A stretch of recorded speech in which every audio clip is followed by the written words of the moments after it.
Hey girls, this is Genty. For today's vlog, let me walk you through how I book my flights when I am traveling abroad. So, right now, Philippine Airlines is still on sale until June the 15th for their Independence Day seat sale. And I found very, very good deals. So, let me walk you through how I normally plan my trip. So, let's go. Let me minimize first myself and then I'll show you. Oh, what's happening?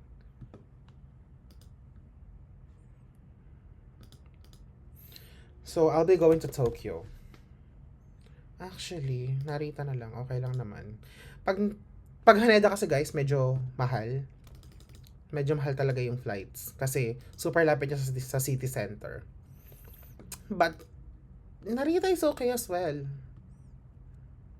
So, let's go to Japan ng search flights.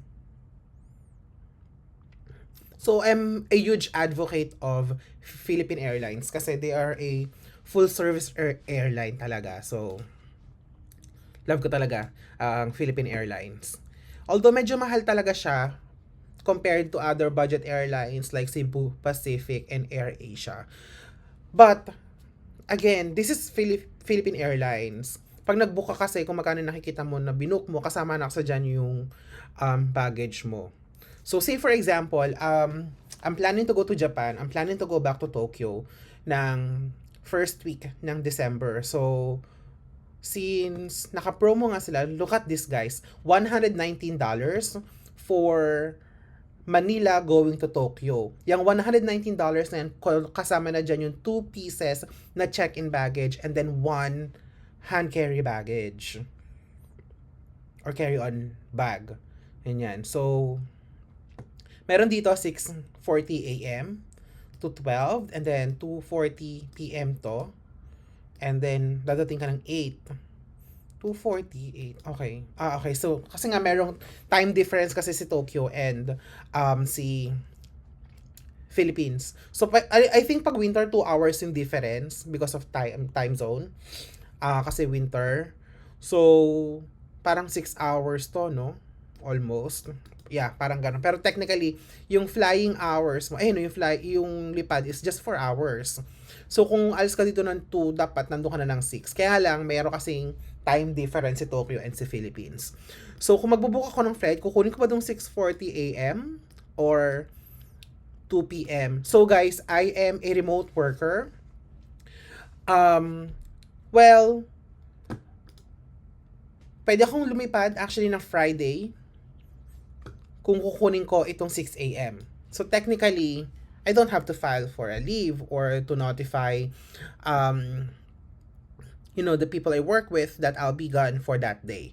But if you'll notice that 6 a.m. on a Friday, that's only $15 difference, so para okay din pala to.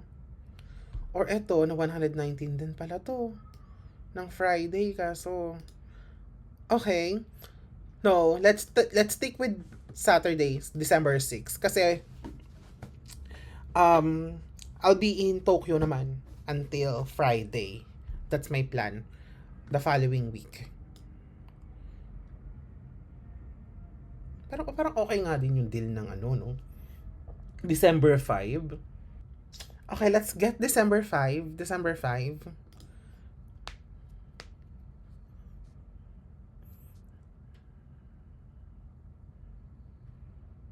Okay, let's get December 5 pala. Yan na lang. Okay din to kasi that's only $15 difference. They wanna stay until Saturday? Or just Friday?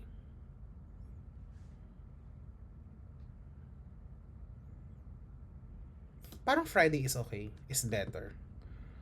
Ito oh. So meron kang, pagpabalik ng Manila, meron kang option from Tokyo to Manila. This is Narita Airport, 9 a.m. Makakauwi ka ng 1. 5 hours yung nakalagay pero mabilis lang naman yan.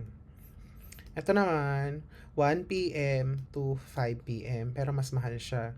That's $30 na difference. So, eto na lang. Okay lang naman tayo dito sa 9 a.m. actually. Pero, try din natin to.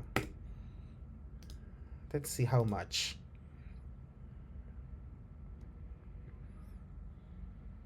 Oh, 302 lang. Okay, let's review. So, Friday, December 5, and then Friday, December 12. Ay, okay, so guys, the total is 302. So, kung i-convert natin siya to PHP, magkano siya? 56 na pala ngayon 302. So, 16,000. Guys, this is a good, very good deal. Normally, Philippine Airlines, pag ginamit yung Philippine Airlines going to Japan or in Tokyo, ganyan, or Osaka, well, historically, mas mura talaga yung flights to Tokyo. I'm not sure why compared to Osaka. Pero $302 for Philippine Airlines going to Tokyo, this is very good deal kasi kasama na dito yung 2 pieces na 23 kilograms each. So, kada isang bag, maximum 23 kilograms. So, pwede ka magdala ng dalawang baggage. This is check baggage, oh. Ouch. Okay.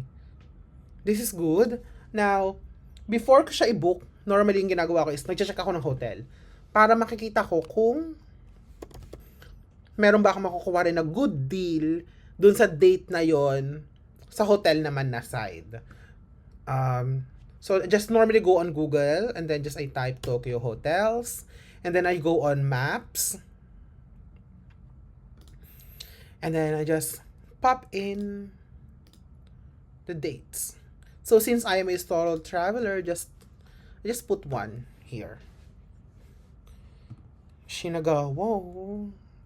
Shinagawa is like medyo malayo na siya sa Tokyo. Nasa Tokyo pa din naman siya, pero city center like Ginza, Shinjuku, Shibuya, medyo malayo siya. Like 30 minutes by train, approximately. Pero maganda sa Shinagawa. Less busy. Hindi siya super duper dami ng tao. Like Shibuya. Like Shinjuku, that's given. Like, parang feeling ko, 100 million na taong dumadaan sa Shinjuku every day. That's exaggerated, pero somewhere around, like, 5 to 10 million people in Shinjuku on a daily basis. That's super dami talaga.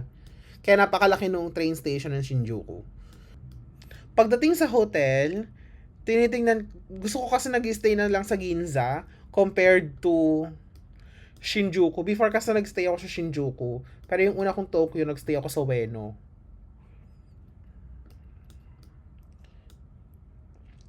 Tapos yung huli kong Tokyo, Ginza ako. 2 beses ba ako na Ginza? Parang isa pa lang. Okay. So nakikita mo nyo guys, pag nagbubook ako ng hotels, I just go on Google Maps, and then lalagay ko lang yung dates, and then yung number of packs or people.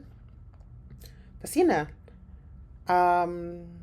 Lalabas na yung mga hotels, and then potentially, kung ano yung price per night, doon sa dates na nilagay ko. And then you can slide this para makontrol nyo kung magkano yung budgets, or makita nyo lang yung mga hotels within your budget.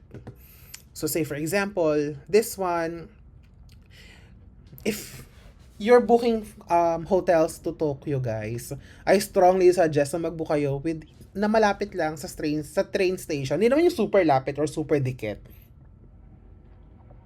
But medyo malapit sa train station kasi maglalakad ka talaga ng 15 to 20,000 steps on a daily basis, and that's really tiring. So, dahil gusto ko magstay sa Ginza, okay, Shimbashi, malapit na to sa Ginza. Dito ako nagstay sa may Tokyo or Ginza International Hotel ba yun? Or Ginza Hotel? Somewhere here. May Ichiran din pala dito.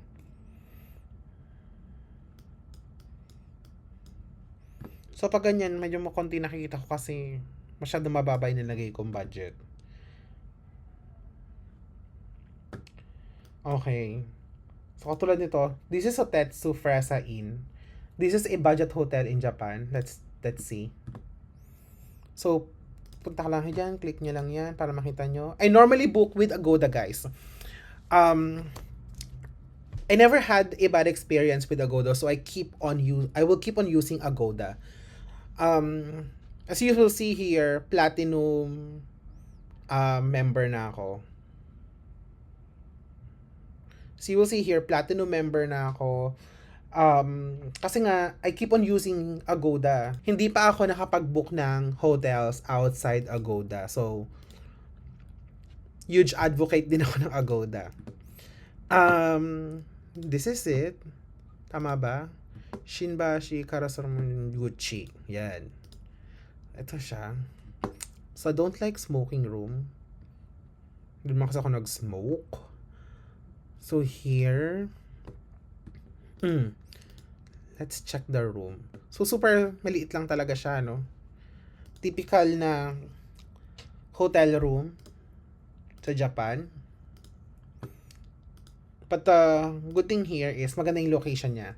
Kasi, kung ito yung i-zoom ko lang here, kung ito yung hotel, this is actually the train station, Shimbashi. May JR line dito, meron ding subway. So, parang siguro mga 5-10 minute walk. Parang 5 nga lang eh. Actually, malapit lang siya. Tapos may exit pen normally here. Kasi dito ako naligaw dati. So, alam ko to. Kasi nga dito ako nagstay in Ginza. Ito naman, Shimbashi. Yan.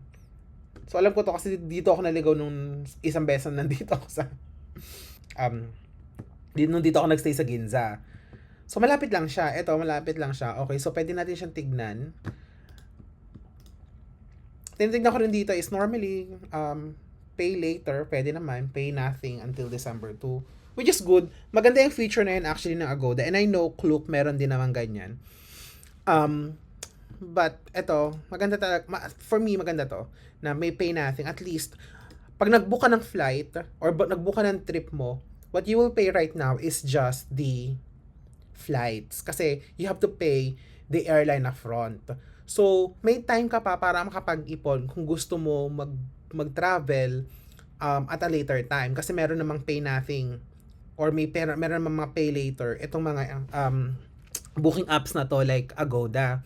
So, kung 5,193 siya per night, you won't have to pay that until December 2. Doon ka lang nila i-charge. Pero kailangan mo na i-enter yung mga credit card information mo, ganyan, or yung payment details mo, bago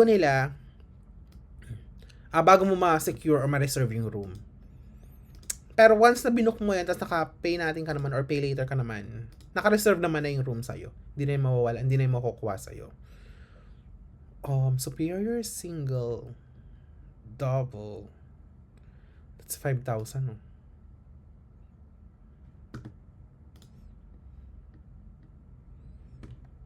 So, dati guys, nag-stay ako sa mga capsule hotels nung first time ko na mag-Japan. Kasi hindi ko pa masyadong gamay. Yan, ang pag-book noon sa Japan. Pero as time goes by na, syempre nakabalik-balik tayo ng Japan, natututo tayo kung paano maghanap ng magandang hotels. Kaya nagkakatawag ng ginagawa ko right now. This is Tokyo Station. Meron. Etong okay. Meron din, ayan, this is okay Ginza. So, gustong-gusto ko nag-i-stay sa Ginza kasi merong okay Ginza and then meron pang another supermarket dito. Maganda kasi mamili sa supermarket, guys, in Japan kasi mura talaga yung mga mabibili mong food sa supermarket. And pwede kang bumili dyan ng mga pasalubong or ng food na gusto mong iuwi sa Pilipinas, ganyan. Pag nagpunta ka doon, mas mura siya compared to Don Quixote and then mas mura pa din siya compared to pharmacies like Sugi. Kaya gusto ko may malapit na supermarket or yung isa pa na tawag is Aeon ba yon? So, let's see here. Since I'll be staying, this is like 7 nights. So, we really need to consider the budget for our hotel. So, I have a friend right now. She's working in Japan. Tinanong ko siya kung saan siya nakastay. Sabi niya, in Ikebukuro. I'm considering Ikebukuro, pero mm, Asakusa is also, I'm considering Asakusa as well kasi Asakusa marami talagang um, food na pwede kang makainan or restaurant within Asakusa. Let's see. This is Asakusa Station. What? Which line? Ano kaya yung train na to? Actually, pwede siya. Malapit lang siya sa Sensoji Temple. Pero wala naman akong gagawin sa Sensoji. Kasi, so, ito pa pala guys, yung kino-consider ko is itinerary. So, yung trip ko going to Tokyo in December, it's not going to be concentrated in city center in Tokyo. So, I'll be going outside Tokyo like Saitama, Yokohama, Kawasaki, Gunma, and then Fuji. But I'll have like 1 or 2 days na mag-roam around within Tokyo.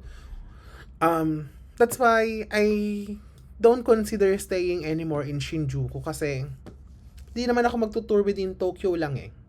Meron akong ibang pupuntahan outside Tokyo. Sorry, yeah, outside Tokyo. So, staying in Shinjuku or Shibuya is not a big deal for me. Pero maganda sana no kung makakahanap guys ng magandang deals sa mga places na to like Shinjuku or Shibuya. Maganda. Pero kung di ka naman makakuha ng deals, okay lang din naman.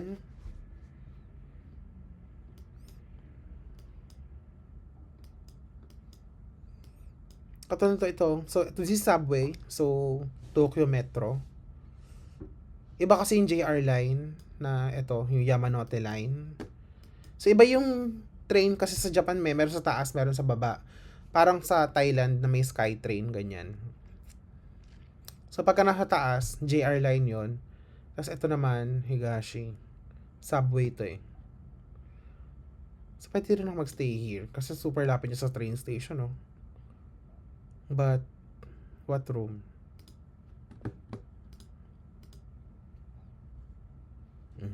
Ganda to ah. E-Hotel. Let's see. Double non-smoking. Okay. Ano yun? TV? Salamin. Ito yung TV. Okay. Not too fancy. Okay, pwede natin siyang kunin actually. This is in Shinjuku. Pero, what's the address? Kunin natin itong address niya. Tayo itong Google Maps. Nanda ako mag-book guys. Lahat marami akong bagay na mga kino-consider. So, hindi tayo naghahanap ng hotel for this one. Instead,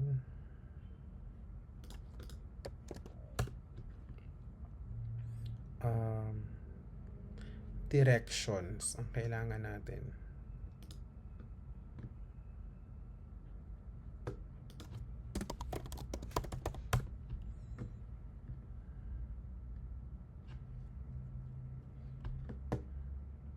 Let's go to maps. This one. Direction. Narita. Since magagaling tayo ng Narita Airport. Okay.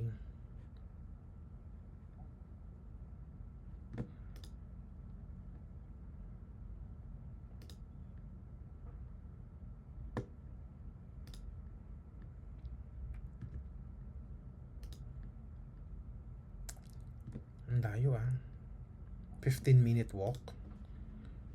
Shin Okubo.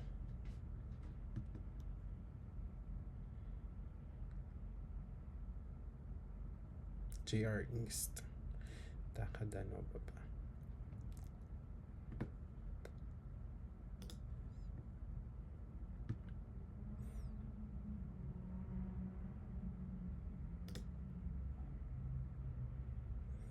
Okay, so Skyliner is actually the limited express. Pero hanggang Ueno lang siya. Pwede din tayo, tingin tayo sa Ueno. Ang hotel. Ang maganda kasi guys, pag nagstay ka sa Ueno, pag dito ka nagstay, isang train ka lang from Narita Airport. Di mo na kailangan mag-transfer. Tapos, ito pa yung maganda dyan. Kasi andito na yung park, andito yung museum ng Tokyo, andito din yung zoo, Tokyo National Museum, nandyan na siya. So, sige, let's see. Hanap tayo. Shinkansen.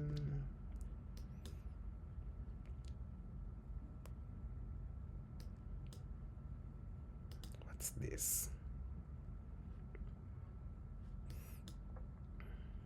Andito yung train galing airport. Dito siya. Ito yung mismong Ueno Station. Lapit lang naman yan. Walking distance lang. Actually, makikita mo na nga siya paglabas mo pa lang eh. Isa 4-5. Ito naman 6,000. But what's in the room? Okay, parang mas maganda to. Pero 6,000, no? Maliit yung bowl. Sige, hanap pa tayo na isa pa. Ito kasi yung... Ito yung shopping street. Dito sa Ueno. Ameyoko Street. Yan yung shopping street. Tapos on this side naman, ito yung parang food. Street food. Maraming street food here. Pwede to.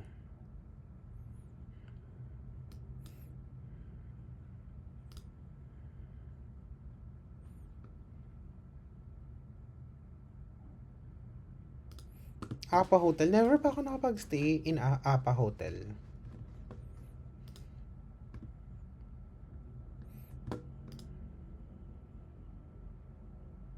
Okay, di naman pala. Sige, let's try.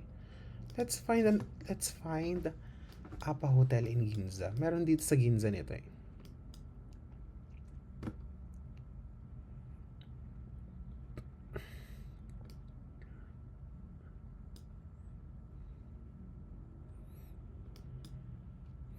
So this is Tokyo Station. Ginza. Kyobashi. Ito yung subway. Ginza Line.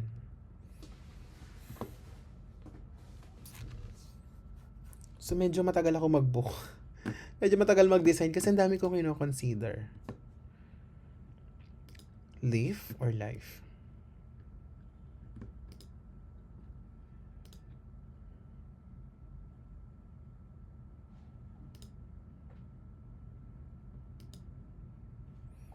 Parang gusto ko to. Saan siya banda? Kyobashi lang pala siya oh. So how much per night? 6,200.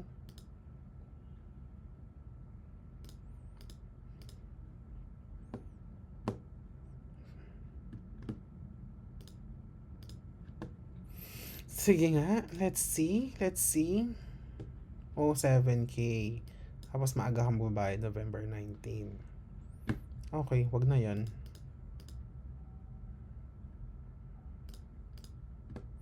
So gusto ko mga 5K, 6K lang. Okay na ako dun. Pero mahirap maghanap ng ganong hotel. Okachimachi. This is Okachimachi, yung bilihan ng mga gold.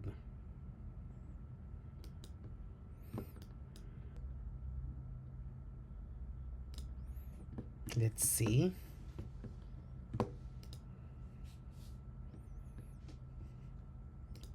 December 2 ko pa siya babayaran. Breakfast, hindi na ako parang ayoko nang kumuha ng breakfast sa breakfast buffet sa hotel. Kasi paulit-ulit yung food, super super duper paulit-ulit. So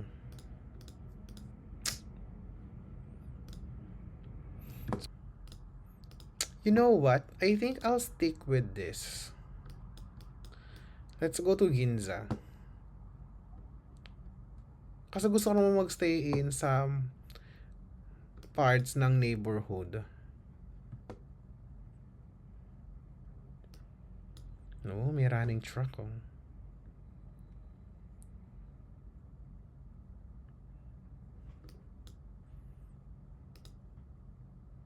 May Lawson din pa Family Mart. Yun yung mga bagay na kino-consider natin para pupunta tayong Japan. Convenience store. So gusto natin na may mabilisan tayong mabibiling food.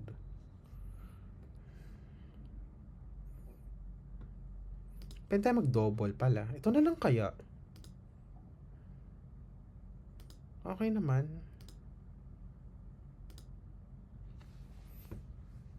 Okay. Sige, let's do this. Shimbashi. Okay, wala namang problema kung mag-shimbashi tayo. Or ito tayo sa isa. Natin ba isa?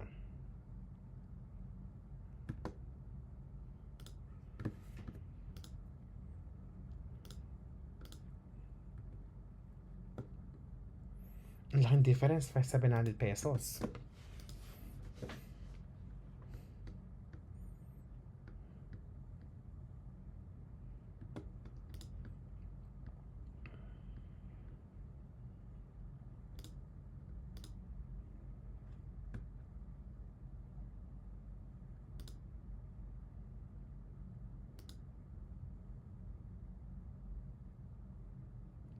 Okay. Mas gusto ko to. Sige. Sino natin yan? Mga yan.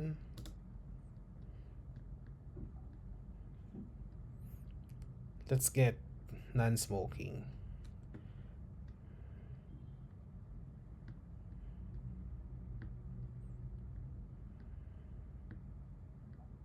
Oops, nasaan yung tinitingnan ko kanina? Ito, double. Double room, non-smoking. 1 double bed. 151 square feet. City view, okay. Shower, bathtub. Oh, so dahil ganito lang yung difference niya, 200 pesos lang. Sige, let's get the one with the breakfast na. Kasi magkano lang naman, oh. Difference, konti lang. Hindi naman masyadong mahirap. Hindi naman masyadong malayo difference. Kapay natin din until December 3. But this is December 6 to 13. So we need to go back here and change the date. So kailangan natin maging December 6 to 13.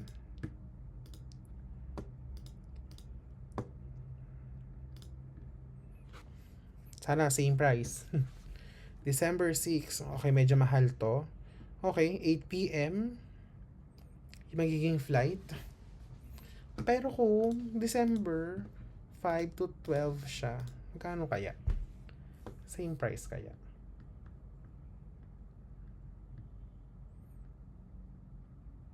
Okay, 200 pesos difference lang.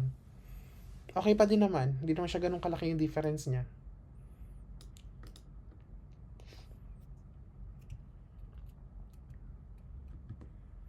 So, magkano to? Proceed to cart. 45,000. Breakfast included. Free cancellation before December 4. Okay. 40, kasama na yung taxes, oh. Okay. Sige. December 5 tayo.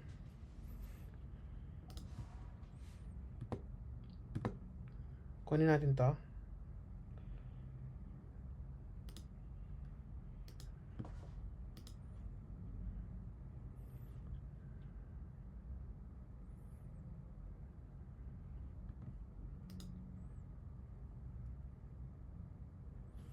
And then, December 12. December 12. Kunin natin to 1 p.m. Para hindi tayo gahol sa oras. Hindi naman gahol. Pero para lang hindi tayo nagmamadali. Kasi pag 9 a.m., you need to be at the airport lang like 2-3 hours before eh. So, kung 3 hours before, kailangan makalis ako ng hotel na ng mga bandang siguro 5:30 a.m.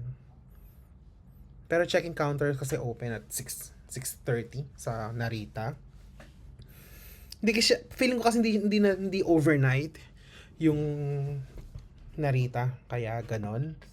So, eto, $302. See price details.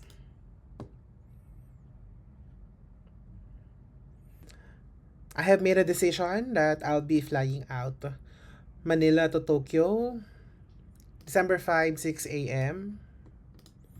And then return is 1 p.m. ng December 12. Total is $302. Hindi na ako kumuha ng seat kasi ang plano ko is kumuha ko ng seat, pero yung free lang. So, doon ako sa may pinakang likod, walang katabi, and then gitna yung kinuha kong seat. Yun. That's one of the technique, guys, na mga gagawa nyo. Pag magbubook kayo ng flight nyo, kunin nyo yung pinakang dulo, yung walang katabi, kayo lang mag-isa. Or kung wala na talagang option, piliin nyo, guys, nasa aisle. Kasi tapos na tayo sa era na gustong-gusto natin ng window seat. Andun na tayo sa era na kailangan mabilis tayo makakaatayo dahil kailangan natin kumunta ng CR. Yun.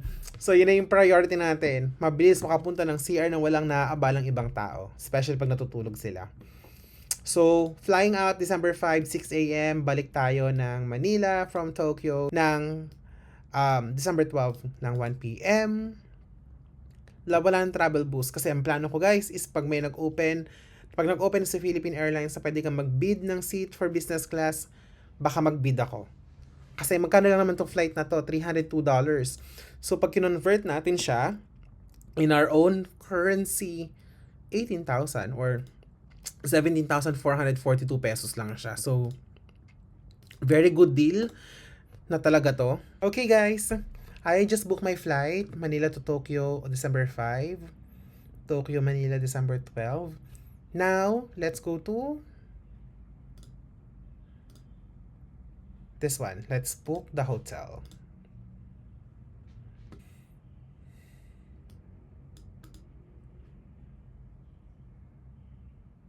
Okay.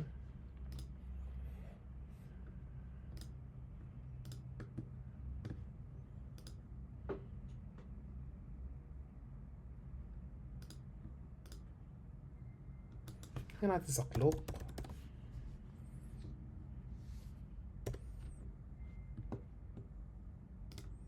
Ay, mas mura to ah. Okay, ay hindi, mali pala yung date. December 5. Ay, mas mahal to.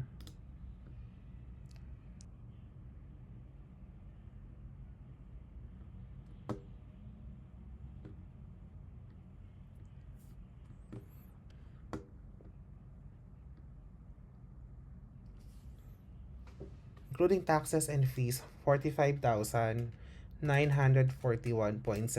divided by 7 nights. Lumalabas siya na 6,500. Sa Klook, this is double room, magkasamang breakfast. Mas mura lang ang Klook ng 5 pesos. Mga less than 5 pesos lang yung difference nila. So, let's go with Agoda. Okay, guys. So, nabook ko na yung hotel. So, Tetsu Fresa Inn, Shinbashi, Karasu Moriguchi. Tama ba yung date? Nasaan yung date? Okay, tama naman. 5 to 12. Okay. December 5 to 12. May kasamang breakfast. May-charge ako na December 2. Which is good. Express check-in. Okay. So, yun lang. Ganun lang ako mag-book, guys, ng travel itinerary, I'll be booking my day tours sa Klook. So, Klook naman ako when it comes to day tours. If you find this video helpful for you guys, please like this video, comment below if you have suggestions na pwede ko palang pagstayan na hindi ko palang na-consider, or areas within Tokyo na hindi ko pa na-consider before, or hindi ko pa rin napuntahan before, or hindi ko pa na-pagstayan before. Let me know in the comment section. If you have also suggestions ng pwedeng gawin outside Tokyo na pwede i-day tour, let me know because I love doing those kind of activities. So yeah, yun lang. Bye guys!